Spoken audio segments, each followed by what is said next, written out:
Is this thing on?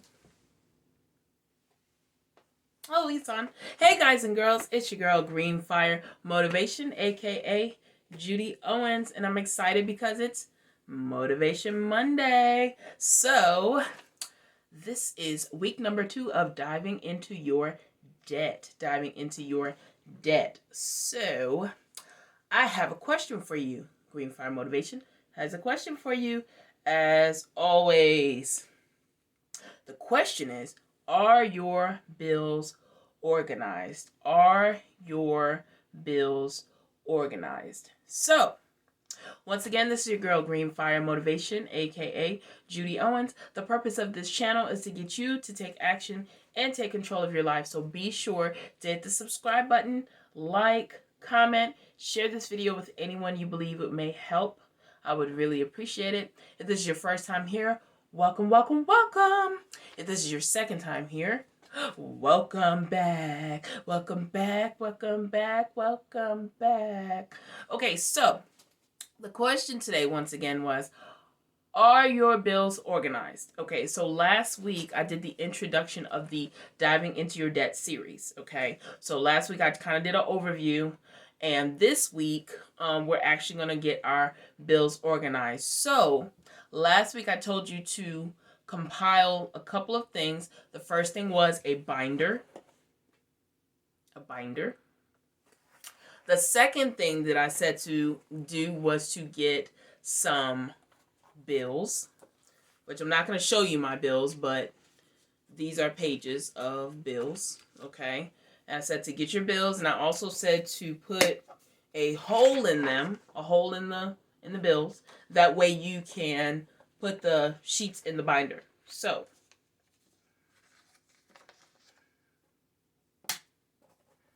that's what I've actually done. I actually took my bills and I put them into the binder, okay? So, first thing you want to do to get your bills organized, and I'm sorry, I keep touching my nose. It feels like something's up there. I think it's the makeup. But anyways, so the first thing that you want to do in order to get your bills organized, sort your mail immediately. Now, we are in a time, an age where a lot of people get their billing online statements, saving paper and all that good stuff, which is fine. To be honest, it's completely up to you how you get your bills organized. However, my suggestion is to get a binder, take your bills, punch some holes in it, put all of the bills into the binder. And the reason why I say this is so that you have all of your bills in one place. Now, are you going to be able to find 100% of them? Maybe, maybe not. But I would suggest you put them all in a binder so you have them all in one place. And as you can see, this binder is only 1 inch thick. So, prayerfully you don't have enough bills to fill the binder up. But if you do, that's fine. The whole purpose of this is to dive into your debt. So, first things first, like I said, sort your mail immediately. As soon as the bills come in, go ahead and punch some holes in them, stick them right in the binder, okay? Now, if you have emailed statements or invoices, I would suggest that you print those out. And stick them in the binder, like I said. That way everything can be in one place. Now, an alternative, if you don't want to print your statements out, is to make a folder in your email address and do one of those rules where if the email comes from a certain company, corporation, a certain email address, that it automatically goes into a folder. That way, if you don't want to use the physical copy, you still have all of your bills in one area in your email. That way, once you click on that folder, all of those emails will pop up, and then you can sift through them as you need to or as you see fit.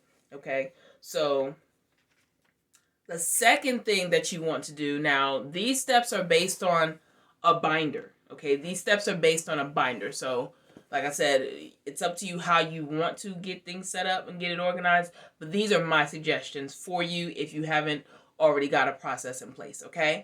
So what you want to do is you want to take your binder and you want to divide it into 2 parts, okay? And when I say 2 parts, okay, you want to take get like a divider. You know the dividers that you can use to divide stuff up. Okay, so what you want to do in the front half of the book, you want to put the bills that you want to pay off. Okay, you want to put all the bills that you want to pay off. You want to put your, if you have a mortgage, if you have a car loan, if you have a student loan, if you have a medical bill, if you have any other financial obligations that are not monthly obligations, that are not necessities, that are not, things that you're going to pay and never be able to pay off. Okay, so that's what you want to put in the front of the book. Okay, and as you can see, I actually have a divider. In here. So in the front half is bills that can be paid off. Okay, and in the back half of the binder, I have the bills that come in monthly, and that will be like your electric, water, sewage if you pay sewage, internet. Let's see, what else would there be? Water, lights, mortgage or rent. I think I said all those. So basically anything that you have to pay monthly that you can never pay off, if you have insurance policy, if you have like AAA or any other, discount services that you pay for and you can never pay it off. That's what goes to the back half of the book. Now, there's a reason why I said to do it this way. The reason why I said to do it this way is because you want to put at the forefront of your mind and the forefront of the book those bills that you want to pay off. Okay? You want those to be in the front because at some point they're not going to be there anymore because they'll be paid in full. Whereas you don't follow them, you may not know your balances, you may not know what your payment plan is or so on and so forth. So you need to be able to see that in order to know exactly what your progress is on getting things paid off. And the reason why I say to put the other bills, the monthly bills in the back is because 9 times out of 10, you may get the statement, but what are the chances that you're actually going to look at it? If your mortgage is the same amount every month, say your mortgage is $700 a month, you're not going to be looking at, that bill every month saying, I wonder if the amount on the bill is going to change. Because it's going to be the same amount based on whatever the arrangement or the agreement was when you signed for the mortgage. Now, of course, the water and the electric may fluctuate, but most times they stay in the same range. Whether it's wintertime, the bill's going to normally go up a little bit because you're running the heat. Summertime, the bill's about the same, a little bit less because you're running the air. So you pretty much know just about what those bills are going to be every month. So you may not need to look at them every single month other than to look at a balance. And when you look at those, you're not looking at it as, let me digress. I apologize. I said mortgage. I probably shouldn't have said that. Mortgage actually goes in the front of the book. Sorry, guys, because that's something that you want to pay off. But the other things like utilities, electric, water, stuff like that, you want to put in the back of the book. Mortgage is something that needs to be paid off, so you're going to put that in the front of the book. So I apologize for anybody who was following me. I know y'all was sitting there like, did she say mortgage? Yeah, I accidentally did. I apologize. Newsflash, I'm human too. I am Green Fire Motivation, but I'm also human. So like I said, that's how you want to divide the book. Front of the book is things that you want to pay off. Back of the book is the monthly bills that you can't pay off. Okay.